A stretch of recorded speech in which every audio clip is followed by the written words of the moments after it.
తెలంగాణ వాళ్ళకి బాగా తెలుసు. అప్పుడు ఎన్ని ఉద్రేకపూర్వక మాటలు, నన్నా బీజేపీలోకి రమ్మంటుంది, నన్నా టీడీపీకి పక్కన పనిచేయమంటుంది. నేనా నేనెందుకు పనిచేస్తా, చీ కాల్ బాంచుతా బాంచన్, నేనెందుకు పనిచేస్తా అంటూ భారీ డైలాగులు కొట్టిన ఆయన అదే బీజేపీ, అదే టీడీపీ. ఆ వీడియో పక్కన పెట్టుకొని వినండి, ఈ వీడియో పక్కన పెట్టుకొని వినండి. అంటే ఆయనకి కౌంటర్ ఊరు ఇవ్వక్కర్లా, ఆయన కౌంటర్ ఆయనే ఇస్తాడు. అదే వింత విచిత్రం. సో అపరిచితుల్లో రామ్ రెమో రోమో అన్ని క్యారెక్టర్లు ఆయన నటించేస్తాడు సార్. నేను బీజేపీలో కలపడం కోసం పార్టీ పెట్టానా, నేనంత చేతగానే ఉన్నా, ఇవన్నీ ఆయన డైలాగులు వేస్తారు. అప్పుడు కుప్పలు తెప్పలుగా కదిలి వచ్చిన జనం కేవలం వాళ్ళకి నచ్చంది తెలంగాణలో ఎక్కువ ముస్లిం సామాజిక వర్గం ఉండడం. దానివల్ల వాళ్ళు బీజేపీకి వ్యతిరేకంగా కొద్దో గొప్ప ఉంటారేమో. అదే మాదిరిగా చంద్రబాబు గారికి వ్యతిరేకంగా ఆల్మోస్ట్ ఉంటది. నేనే పోరాటం చేసి తెలంగాణని సాధించినాను, హైదరాబాద్‌లో సైబర్ టవర్స్ పెట్టినాను అంటూ గద్దరన్న చనిపోయినప్పుడు కూడా, గద్దరన్న కూడా ప్రజల కోసం పోరాడాడంట. ఈ తెలంగాణ కోసం అంట. ఈయన కూడా తెలంగాణ కోసం పోరాడాడంట.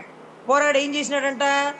ఆ సైబర్ టవర్స్ తెచ్చినాడంట. ఎవరి మీద పోరాడి ఎవరి కోసం తెచ్చినాడు? ఏమో సార్, అసలు చాలా ఆశ్చర్యం. నేనే గ్యాస్ కనిపెట్టినానంటాడు. నేనే చేపల పులుసు వండానంటాడు. కనీసం గ్యాస్ పొయ్యెలిగించకుండా చేపల పులుసు ఎలా వండుతారు స్వామి? చేపలు ఏ రోజున్నా ఎవరన్నా ఫోర్క్‌తో తిన్న చరిత్ర ఉందా సార్? ఆ! ముళ్ళుండే చేపల్ని ఎవరన్నా స్పూన్‌తో, ఫోర్క్‌తో తింటారా సార్? స్పూన్‌తో తింటున్నాడు సార్. అది కూడా కంచం కనపడకుండా పైకెత్తుకొని. ఆ! కనీసం నిప్పు లేకుండా వండుతున్నాడు. ఎవరన్నా చేపల్ని టకమని గెంటతో ఆ చేప మీద నొక్కుతారా సార్? అవి ఇరిగిపోతాయి కదా! దాన్ని కదపడం కూడా ఒక పెద్ద ఆర్టే సార్. తెలిసి తెలియకుండా కదిపితే ముక్కలన్నీ చిదిమిపోతాయి సార్. మళ్ళీ ఒకరోజేమో అదేంటది, ఇళ్ళ దగ్గర బోర్డింగ్‌లు అతికిస్తుంటాడు. అదేంటది, జగనన్న ఇల్లులాగా చంద్రన్న ఇళ్ళొచ్చినాయి చూడండి సార్, టిట్కో ఇళ్ళు. ఆ ఇంట్లోకెళ్ళే వాళ్ళతో కలిసి భోంచేస్తానంటాడు. వాళ్ళతో కలిసి వాళ్ళ ఇంటి బోర్డులు బయట తగిలిస్తానంటాడు. వాళ్ళ ఇంటికి గుమ్మడికాయ కట్టానంటాడు. గ్యాస్ పొయ్యి ఎలిగిచ్చానంటాడు.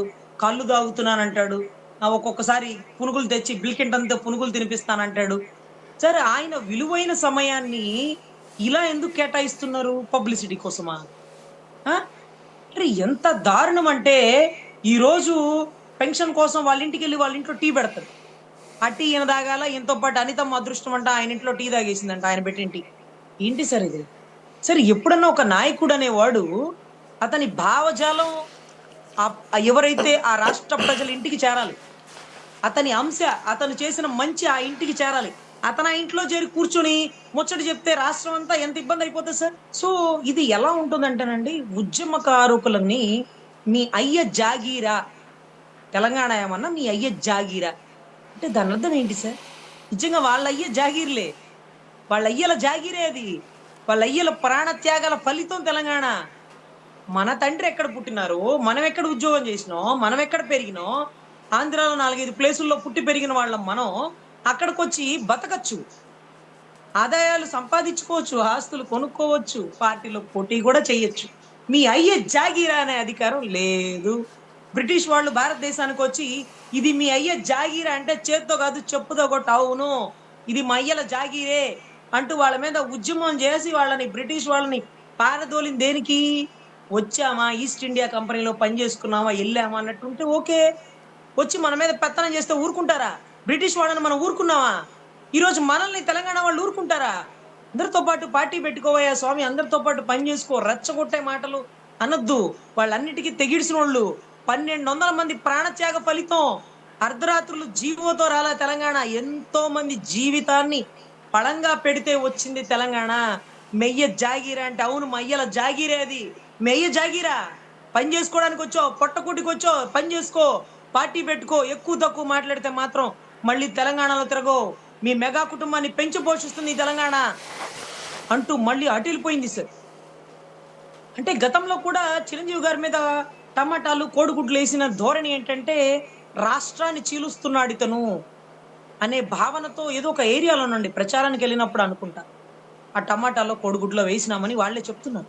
అంటే దాని అర్థం ఏంటంటే, ఇతని మాటల ధోరణి మెగా కుటుంబానికి కూడా ఆ నిప్పు సెగలు తాకుతుంది. పవన్ కళ్యాణ్ గారు, చంద్రబాబు గారు కలిసే ఉన్నారు అని 2 రాష్ట్రాలకి తెలుస్తాయి. కానీ ఏ కంటెంట్‌లో, ఏ సీన్‌లో కలవాల్సొచ్చింది సార్? ఏ సీన్‌లో? ఒక జైలు సీను ఆ సీన్‌ని పండించింది సార్. మామూలుగానే వాళ్ళిద్దరు కలిసిపోయినట్టే నోవాటంలో ఈయన అరెస్ట్ చేయగానే ఆయనొచ్చారు. ఆయన అమరావతి అన్నప్పుడు ఈయనొచ్చాడు. అంతా బానే ఉంది. ఈళ్ళిద్దరు కలిసెళ్తారంటే కాదు కాదు. ఏదో ఒక సీన్‌లో కలుస్తారు. ఆ పండించే సీన్ ఏంటి? అది 'త్రివిక్రమ్' గారా 'బోయపాటి సినిమాలో ఒక కంటెంట్ ఉంటది చూడండి. ఆ జైల్ సీన్ అన్నమాట. ఆ జైల్ సీన్‌లో ఆ కారణంగా ఆ 10 నిమిషాలు అక్కడ జైల్లోంచి బయటకొచ్చే లోపల ఆ నిర్ణయం అప్పటికప్పుడు తీసుకున్నాను అని పవన్ కళ్యాణ్ గారు చెప్తుంటే, సరే తీసుకున్నారు స్వామి ఆ నిర్ణయం. కానీ ఎప్పటినుంచో మా మైండ్‌లో నలుగుతుంది. ఈళ్ళు కలిసే పోతారు. కానీ కలవడానికి ఒక కరెక్ట్ రీజన్ ఉండాల. అది జగన్ ఇవాళ గారు రోజు కల్పించారు. జనసేన ఆ! జైల్ సీన్ కనిపించిందా? లేకపోతే సార్ ఈ సీన్‌లు మాత్రం బోయపాటి, త్రివిక్రమ్ వల్ల కాదు సార్. ఈ సీన్ రాయాలంటే కేవలం చనిపోయిన రామోజీరావు గారి వల్లే సాధ్యం సార్. ఒక పార్టీ స్థాపించాలన్నా, ఒక పార్టీని కుప్పకూల్చాలన్నా, ఒక వ్యక్తి మీద ముద్ర వెయ్యాలన్నా, ఒక వ్యక్తిని చంపాలన్నా, ఇయన్ని కారణాలు కూడా స్క్రిప్ట్ ఆయనే సార్. ఎందుకంటే చంద్రబాబు గారు తెలంగాణలో నిలబడ్డారంటే ఎంత పత్రికల ఉద్రేకం ఉంటుందో తెలుసా సార్? ఆ ఈనాడు పేపర్‌లో రాసే కంటెంట్ ప్రజల్ని నిజంగా ఆలోచింపదగిచ్చేలా చేస్తది. అరె! మీకు 'ఎన్టీ రామారావు' గారు కూడా బట్ట లేకుండా బూతు బొమ్మలేసినటువంటి పత్రికలవి. ఇలాంటి వాడా ముఖ్యమంత్రి? కాదు ఇలాంటి వాడి చేతిలోంచి పార్టీ చంద్రబాబు గారి చేతిలో పెట్టాలి. వైస్‌రాయ్ హోటల్‌లోంచి పుట్టిన పార్టీ అండి. వైఎస్ఆర్ గారి అభిమానంతో, ఆదర్శాలతో పుట్టిన పార్టీ అండి. అంటే కంపారిజన్ చూడండి. Not same. Both are not same అంటారు చూడండి. ఆ మాదిరిగా ఖచ్చితంగా ఇదంతా కూడా ప్రీ ప్లాన్డ్ స్కెచ్. ఈరోజు పవన్ కళ్యాణ్ గారు గొప్పే. కానీ ఎవరి వల్ల? మన వల్ల. మనం ఆయన వెనకాలుండే మనలాంటి సైన్యం వల్ల ఆయన గొప్ప. ఆయన విడిగా గొప్ప కాదు. జగన్ గారు కూడా గొప్ప కాదు. ఆయన చేసే పనుల వల్ల ఆయన గొప్పోడయిపోయాడు. ఆయన చేసే పనుల వల్ల గొప్పోడయిపోయాడు. పవన్ కళ్యాణ్ గారు గొప్ప కాదు. ఆయన ఎనకాలుండే మన వల్ల ఆయన గొప్పోడయిపోయాడు. దానాలు చేస్తే గొప్పయిపోతే, ఆ దానాలు చెప్పకుండా కదా సార్ చెయ్యాలా? నిన్న పబ్లిక్‌గా గద్దరన్న నన్ను కారడిగినాడు అన్నాడు సార్. గద్దరన్న కుటుంబ సభ్యులు మనసు ఎంత నొచ్చుకుంటది సార్. అరెరే!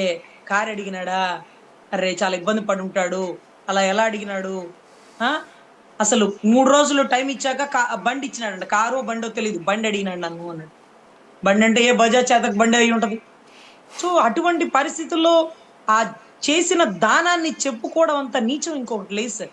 ఒకటి చేయకుండా ఉండాలి. చేస్తే చెప్పకుండా ఉండాలి. అంటే చేయడం కూడా పబ్లిసిటీనే. మీకు తెలుసో లేదో ఆయన రైల్వే కోడూరులో ఒక ఏరియా అండి.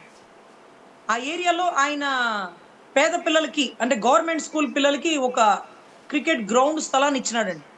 అది ఎక్కడో కిలోమీటర్ అవతల ఉండేటటువంటి గ్రౌండ్ స్థలం రైల్వే కోడూరుకి సంబంధించి. అది 10,00,000 కూడా ఖరీదు ఉండదట. దాన్ని 60,00,000 ఖరీదని చెప్పారంట. ఈరోజు ఆ విజువల్ ప్లే చేసి చూడండి. 2 సంవత్సరాల క్రితం ఆయన ఇచ్చినటువంటి ప్లే గ్రౌండ్. చుట్టూ ఫెన్సింగ్ లేదు. మధ్యలో పిచ్చి తొమ్మ మొక్కలు, బల్లులు, పాములు అన్నీ తిరిగే ప్లేసు. పిల్లలు కనీసం దాని వైపు తొంగి కూడా చూడలేదండి.